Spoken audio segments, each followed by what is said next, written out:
Sheely.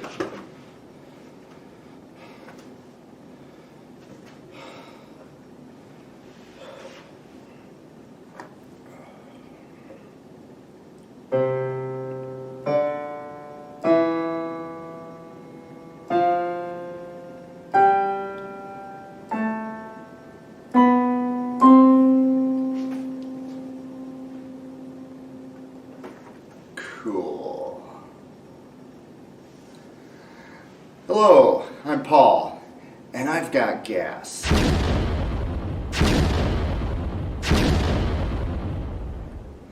And today I'm going to bring you my sort of quick review of the new Casio CT-S1. Casio Tone S1. To start off though, I would like to give a warm thank you to FedEx for promptly shipping this 500 miles in the wrong direction after I ordered it. Otherwise you would have been seeing this video about 10 days ago. So thank you, FedEx. Round of applause for FedEx, everyone. All right. And let's begin with what will probably be the lamest unboxing video you will ever see on YouTube. Here you go.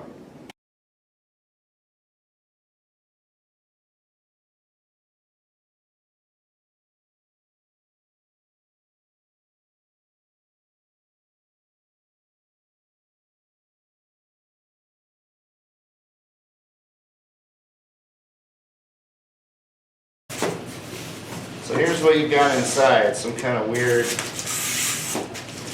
styrofoam concoction going on here. I'm not sure what the deal is. There's the Piani.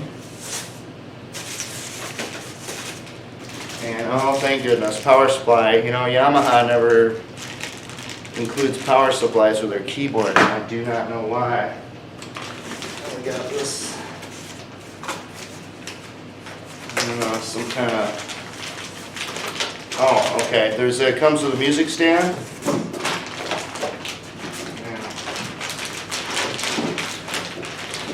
That's kind of cool.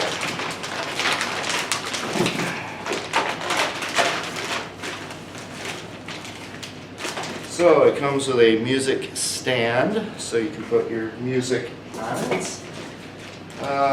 What's it looks like? There's a couple felt circles in there. I don't know what those are for. It's like your startup guide and all that good stuff. And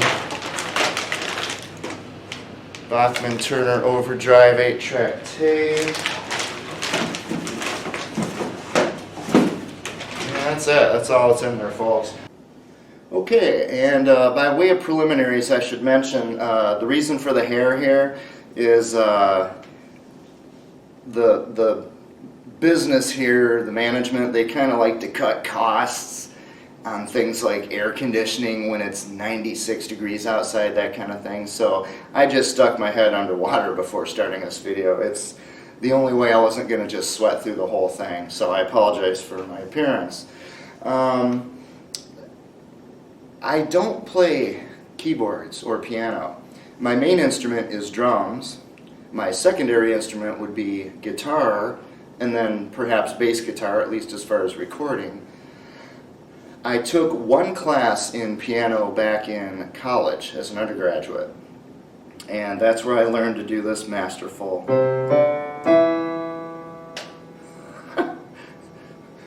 That was a long time ago. I can kind of do it with one hand. Well, anyway, I wanted to relearn piano. It's a beautiful instrument, right? So I was looking for something. I was thinking of getting a big workstation. I was looking all the way up to the, not quite the Phantoms, but like the FA06 Rollins and things, the Yamaha Mo DXs, and I really kind of brought it down to the Korg Cross 2 or the Roland Juno DS. And those are both workstations, kind of entry level. They're about $800 a piece.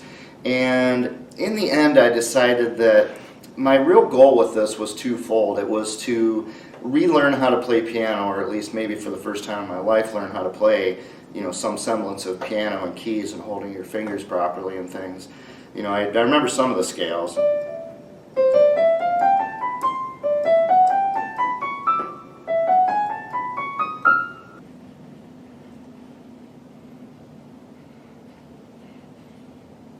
But the other reason was because having something portable like this is running on batteries right now, with different sounds in it. You know, it has, you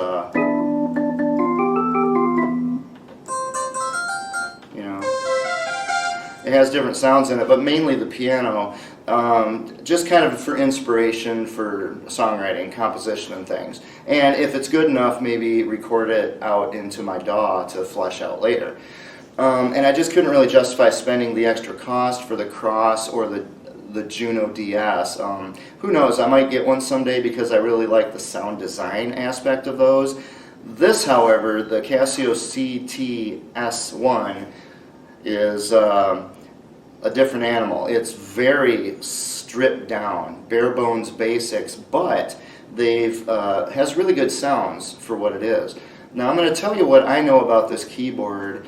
Obviously, I can't give you a very good demo. I'm sorry. I can only do this for so long. I don't even know chopsticks, folks. I'm sorry. I literally don't even know chopsticks. There is one thing I tried to learn. I might play for you at the end if I can. Let me check my notes here. So let me just go over the pros and the cons that I have found on this keyboard. Now, I recommend that you go to Casio's website to the product page for this. They actually have an interview, you know, a text interview with the team that put this together, 3 gentlemen in particular at Casio. And they talk a lot about the aesthetics of this one. This one just looks very different than a typical keyboard, and they wanted it that way. They wanted something that you can put inside your home or in your personal space, and it's going to look really good. So with that in mind, I'll talk about the colors and things later. Let me just tell you what I've learned about this. It does come with the power adapter. Don't have it with me, I'll show you a picture. So it does have a wall adapter. That's good because Yamaha keyboards, at least at the low end, they always leave off the power adapter for some odd reason. It does use 6 AA batteries back here, and it's interesting, it doesn't use the springs I'm accustomed to. If I can get it open. It has these kind of interesting clips here, but you know, 6 AA batteries. I don't know how long it lasts. I haven't had it running that long. And it does have the handle back here as well, so it's very easy to, you know, kind of carry and swing around. Weighs about 10 pounds, I would say. Like I said, it's very simple when you look at the control panel here, and I'll have something to say about that in a moment. So you can basically just pick it up and play. Another interesting aspect of it is on this side in the back, it has strap holders. So you can put a guitar strap on it. Let me show you here. So you can actually put a guitar strap on it and sling it over your shoulder like a keytar, which is kind of what I had in the opener here. I tried it with this standard guitar strap and it worked just fine. However, I tend to use the Planet Waves locking straps, the ones that have the little slider, and they are so stiff because it's a hard plastic here that when you put it in there, this doesn't rotate. So you really can't use those locking straps on this. So you are taking a bit of a chance, just like you are with the guitar. I don't quite get the concept of playing it because the keyboard is almost vertical, and the way that you have to put your arm inside the strap. Maybe keyboards know something I don't know about how that works. Let's see, what else do we have here? The pianos are very nice sounding, and Casio did redo the instruments. The sounds in here, to my understanding, are new, or at least they've been revamped. So the previous version of the CT series was kind of a dud, was my understanding, and they just threw it out and they started a redesign completely. You know, the ones that had the handle and everything. So the sounds in here, the pianos are very nice. I'll have more to say about that in a moment though. Let's see here. I think it's very attractive, and I'd like to emphasize that point because when I bought it, the reason I bought the black one, I think I like the white one the best color-wise. The reason I bought the black one is because I thought I was going to redo it in Bay City Rollers plaid, like I did with my Flying V, my mini Flying V guitar, you may recall on this channel. And I thought, well, it'd be nice to have a Bay City Rollers style piano to go with it. But I have to admit, since I've looked at it, this is really an attractive box. I don't know, I might still do that to make it mine, to make it my own, I don't know, but it's really attractive. I thought the black was probably the least attractive, but I was going to use it to put the vinyl over to make it plaid. But now that I have it, I mean, this is really nice. It's really nice. Let's see here, what else do we have? So the sides here, they are plastic. It's a hard plastic. It feels very rugged. It doesn't feel cheap at all. This thing here, which they call the net or the speaker cover, it's a fabric. It's a very thin fabric that is acoustically transparent, at least to the extent that it can be. If you read that interview with the designers, they talk about that. So it's a very light fabric, pulled kind of taut here. Yeah, when I saw the photos of it, I thought it was going to feel like, felt or something like that when I touched it. Like it would feel kind of fuzzy. It really doesn't. It feels like a stretched out, almost denim type material. It's actually very nice. But I'll have more to say about that in a second. Let's see here, the keys. The keys do have a bit of texture to them. So, they're not just totally slippery, but it's not a lot, and I don't play piano, so I don't know what you should be looking for. They're pretty close to just being plastic, slippery plastic, and my fingers are sliding all over these things. But, it's new, and I have no idea what I'm doing, so that might be the reason. So I think it's textured, I guess I would say. It doesn't seem like totally smooth plastic. It seems like there's a little bit of, I don't want to say grit, but a little bit of something on there. I'm sorry, this hair wash didn't do the job. It is so hot in this place. I don't know.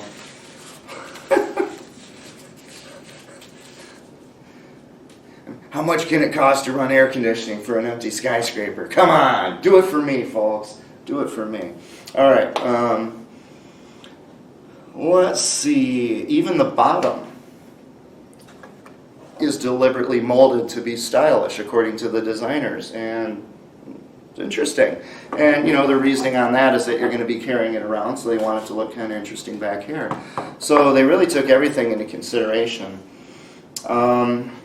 If you look at the joint where the keys go into the body here, as Jeremy C. pointed out in his early video on this, because people like him get their keyboards nice and early. They don't have to wait for FedEx to ship it all the way around the world on a world tour before it gets to me. Yeah, Jeremy just gets one early. So he very astutely pointed out, though, that a good keyboard is going to have felt down here to prevent grime and dust and stuff from getting in there, because that's what kills a keyboard. And again, I should just say right now, because it isn't in my notes, whenever you get a keyboard, always put a cover on it. I highly recommend it. If you have family coming over for the holidays, take the cover off and show off your keyboard. Let it sit there and just look cool. But any other time, especially if you have pets, get a cover. You can get those little stretchy covers for $12, $15. They're like pantyhose. You will extend the life of your keyboard by many years probably just by doing that religiously. The dust and grime that gets in here will kill these things long before the electronics have a problem. But having the felt down there is a natural barrier against that. According to Casio, with the black keyboard here, the felt is red, like it is here. On the white keyboard, it is a brown felt, and then on the red keyboard, it's a dark brown felt. So they even went to the extent of matching the colors to try to make it aesthetically pleasing. Which again, I think they really succeeded. I'm really surprised how attractive I find this thing when I finally see it. I did not expect that, to be honest, from the reviews and the photos I saw. The buttons here, they're plastic, they're not rubber. They have a slight click to them, but not much. I kind of wish they had a bit more click, but they're there. They're not just They're not just that where you don't know absolutely for sure if you clicked it or not. The LEDs are very subdued. They're very small, and when you, I don't know if you can even see it. Here, I'll turn it on and show you how long it takes to turn on when I hold the button now. There they go. Okay, so you can see the LEDs here, they're not very bright, and that was intentional as well because they wanted this to look like a piece of furniture, basically. They didn't want it to look like some electronic device. And the volume knob on here, very nice, very solid. It doesn't, maybe a slight amount of play, but not much at all. It feels really good. And I don't know if this helps at all with the volume, but from low to high,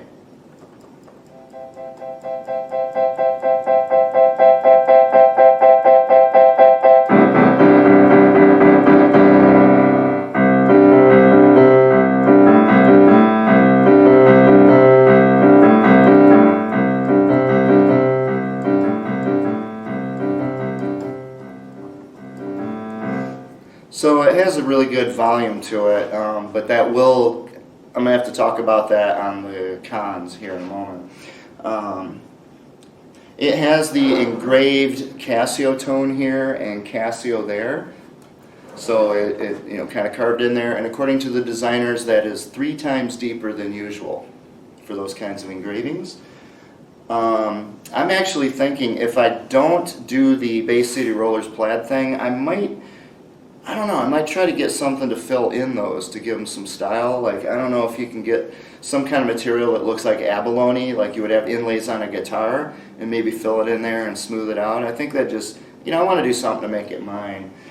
Now, as far as the sounds go, this one has what they call the AIX sound system, which stands for Acoustic Intelligent Multi-Expression. You see, that's where the X comes from. It's the middle of the last word. Acoustic Intelligent Multi-Expression, AIX. And you know what that sounds like to me? This is just between you and me. Alright, hopefully nobody here on the internet will hear what I'm about to tell you. One time, a representative from Rolland, I asked them, so what is this COSM thing, this C-O-S-M?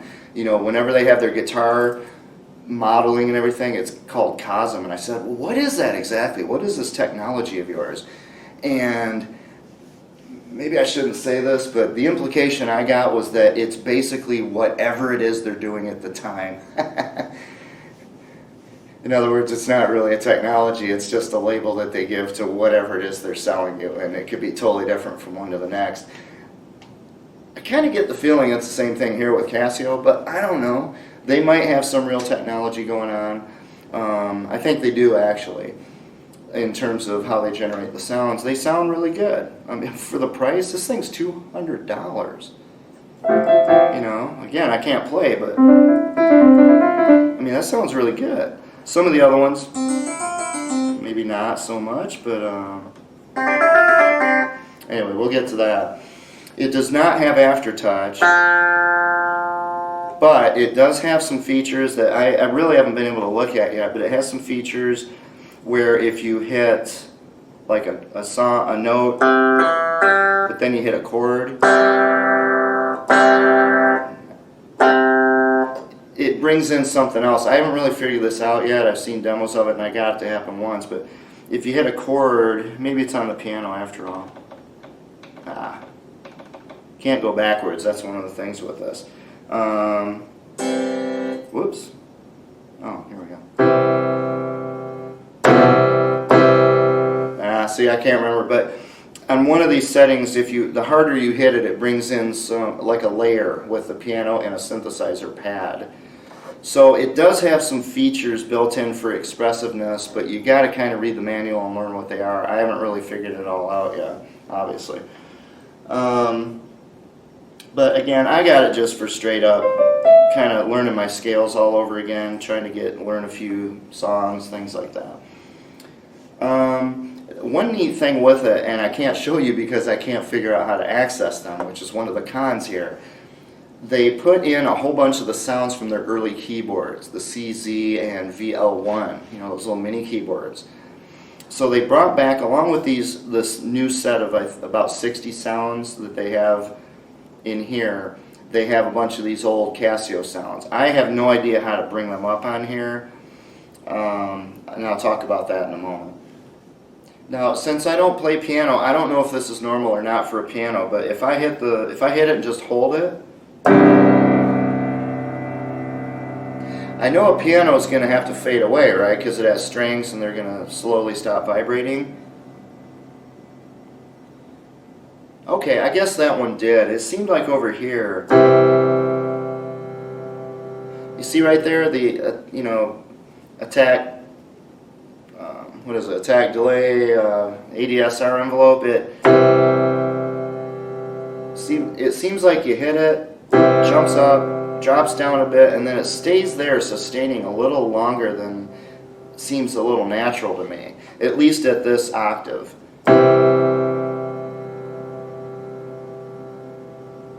It might just be me, I'm not sure. If you're just playing it, you know, there's no, I don't notice anything with it. But, you know, I didn't get a sustain pedal for it yet. I will. But once you have a sustain pedal, I just don't know how that's going to work. If this thing has kind of a strange ADSR envelope and then you have a sustain on it, I don't know if that will create some weirdness or not. It may not. So now let's look at the cons that I have found.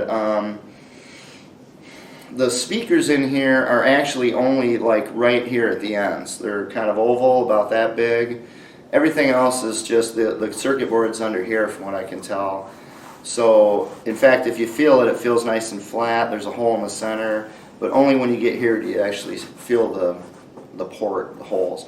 They're bass reflex speakers, and according to the engineers, bass reflex speakers are supposed to be vertical. Kind of like in your car, you have 6x9s or something in your doors that are mounted vertical. These are pushing up, and that's apparently something different. I don't know a lot about that, but I will say the other thing is that bass reflex speakers usually need some space to resonate, to really, you know, sound full. When I play this, I'm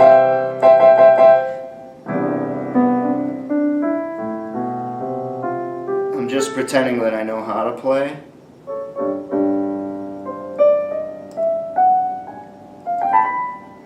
To me, just the sound of it sounds very nice. It sounds like it replicates a piano very well. But there's something about the speakers, it seems it doesn't have the fullness that matches the loudness, if that makes sense. This thing gets really loud.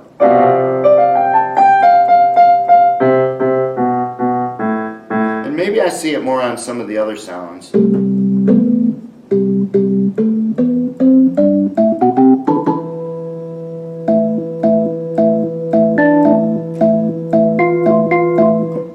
I can't play organ either.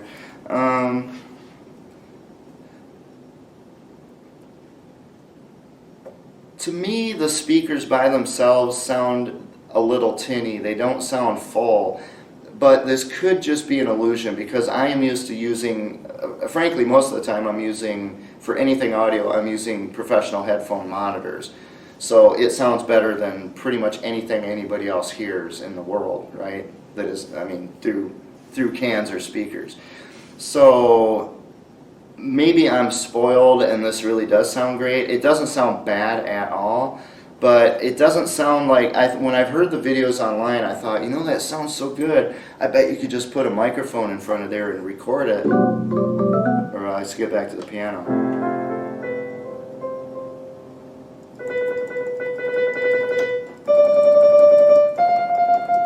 And, you know, it would sound like you're putting a microphone up against outside of a Steinway or something. I don't think that's quite the case. The speakers are quite good, but they're not fantastic. Which leads me to the output. This does not have dual, like, stereo outputs. It has a headphone / output 1/4 inch. It is 1/4 inch, right? Yep. Where'd it go? Here it is. Well, no, it's 1/8 inch. Sorry. I haven't listened to it through headphones yet. And it looks like it has an aux in as well. There. I didn't bring my glasses. Can you believe this? Yeah, it has an audio in. So, what's that? Oh, that's a pedal input. Okay. So this is the pedal input here, and then over here there's two 1/8 inch inputs. One is basically an auxiliary in MP3 player, and the other is a headphone / output. So if you're going to try to record the sound or run it to a keyboard amplifier, that might be kind of limiting for you. I really should. In fact, you know what? Hey, I've got it.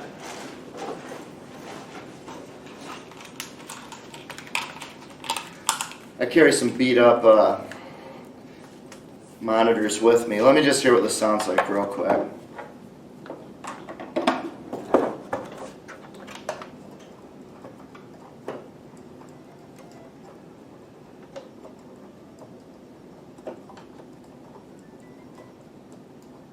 Alright, well, alright, I can tell already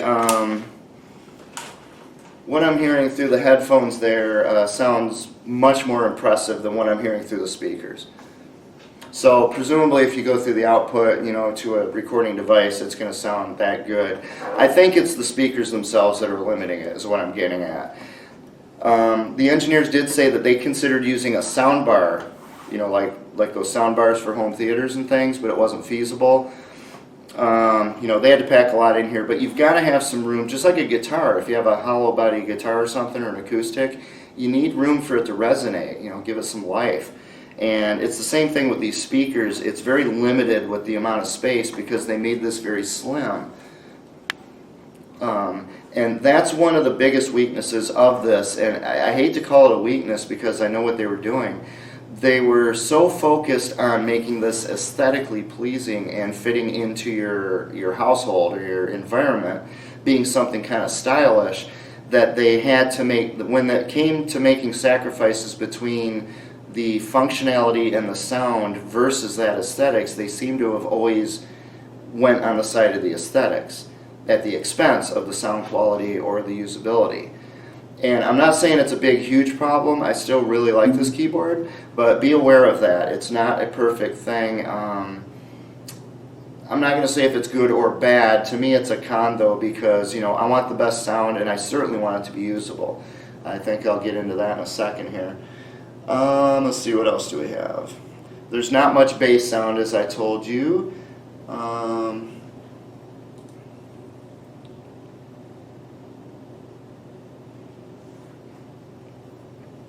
On the keys here, again, for aesthetic reasons, they made a conscious decision to make the labels basically gray on black.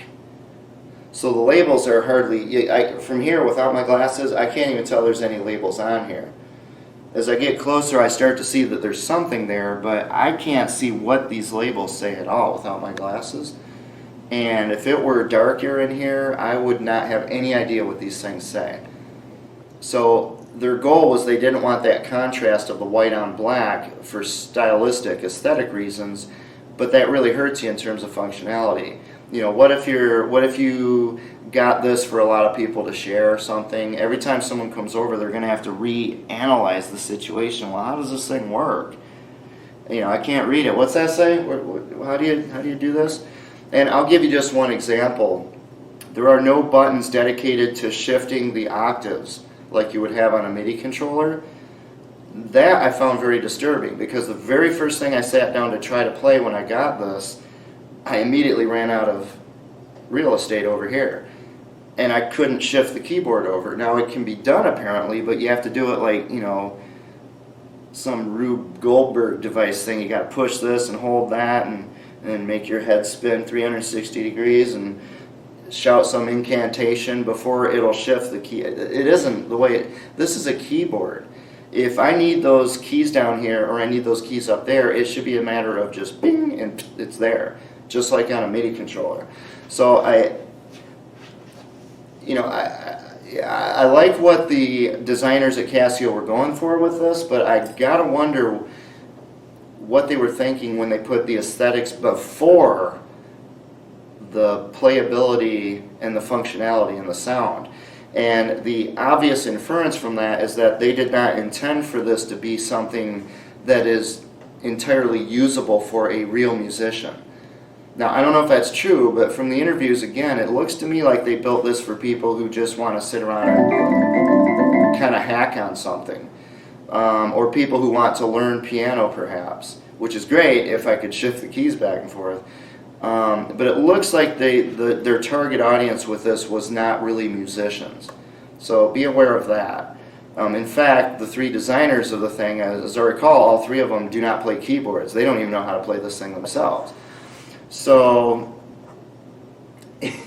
that's an issue. Can you imagine somebody who didn't play guitar designing guitars? Again, style before substance is probably the biggest weakness on this thing. And along those lines, I'll point out with this netting material that they put so much effort into getting this attractive, stylish netting to put over the speakers. What if this gets soiled or stained? What if you spill some coffee on it? Or your cat comes over and coughs up a hairball on it? How are you ever, for the lifetime of this keyboard, going to clean that? I'm not seeing the foresight here over at Casio. All right, they seem to be using a magnifying glass and not seeing the big picture. Which is why I might do the Bay City Rollers thing after all. I might just pull this netting all the way off and go and put something else on top of it. Of course, the audio transparency is not going to be so good unless I get something that works. And that's the issue. If you're not going to have open holes here, you got to make sure the sound can come through it. But be aware of that. Again, this seems to be geared more for style than substance, despite having really good sounding sounds. I'm not dissing the piano for that. Let's see. One thing I will say is that Casio, when you consider the previous versions of this, I think they were the CTS 200 and 300, and they're by the way, they're coming out with a 400 CTS 400 model as well. That one is more of a simple workstation. It's going to have a screen on it. You'll be able to do some things arranging with it, but it doesn't have the newer revamped sounds that this one has, among other differences. So there's some advantages to the CTS 400 that's coming out soon if you're looking for that kind of a ranger thing, which gets you more toward the Korg Cross and Juno DS that I was talking about before. But the sounds themselves are apparently the same ones basically that were in the previous keyboards, whereas these have kind of been revamped. You rang. That was a better lurch that time. I didn't do so well in the unboxing. So what I will say is that the designers, considering what they did with this, kudos to the Casio team for getting this out quickly. This really kind of did more or less show up when we expected it to. It was around June that we were, everyone, the buzz was saying, is this thing's going to show up? I waited. I did not put in a back order. I waited until it came in stock, and the instant I saw it available, I ordered it. And again, thank you FedEx. Thank you FedEx for giving my keyboard a world tour before it met me. I appreciate that very much. It's nice to know that the passport has a lot of stamps on my keyboard. Thank you so much, FedEx.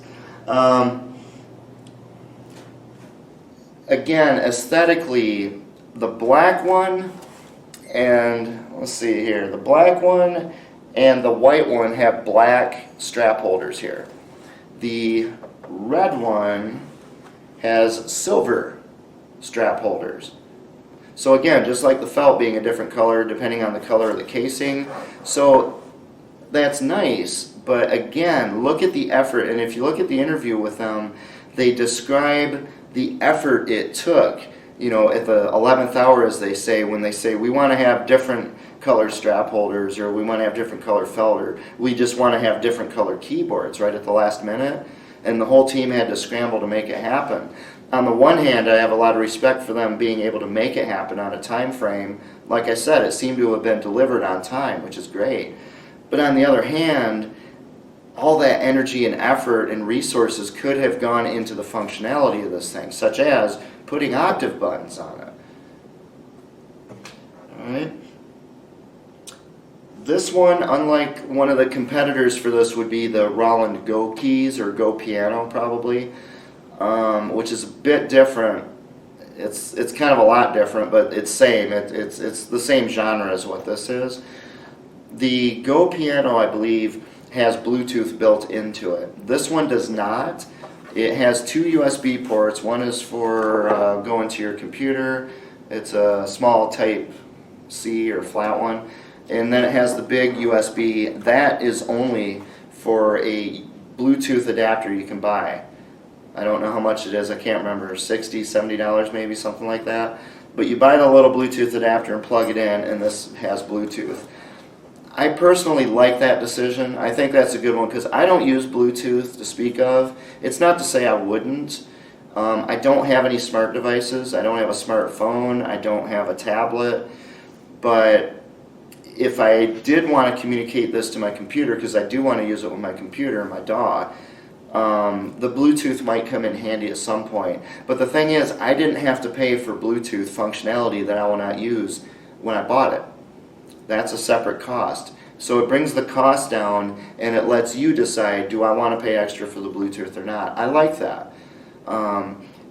If they could put Bluetooth in there and it only brought the price up maybe $5, okay, put it in there. But I don't want to pay an extra $30 or $40 for Bluetooth when I'm never going to use it. So I personally agree with that decision to have the Bluetooth as a separate add-on. So those are basically the cons. So I mean, if I were to just summarize it quickly, I would say I like it a lot in terms of the appearance. I like it a lot in terms of at least the piano sound. After putting in the headphones, I really like it. That sounded so much better than I expected based on what I turned it off, what I was hearing from the speakers.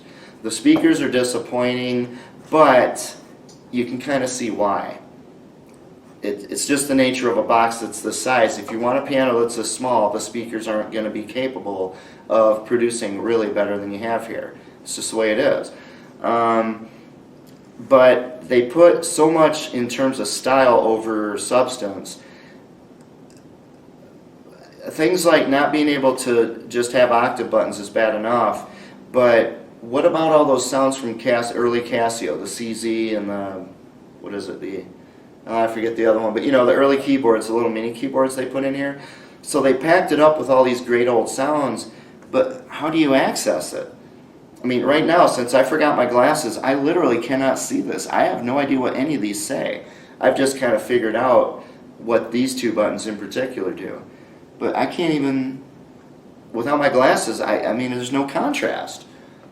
And I don't want to be doing a bunch of menu diving. You know, one of the problems I had with getting a Cort Cross or a Juno DS was the menu diving. Now, granted, it has 1,000 times more power and more functions, but I don't like doing all that menu diving, just sitting there and shift and this and having to remember all these. Why do I have to do that on this? I mean, would it have looked less stylish if they added more buttons so that everything was one touch away?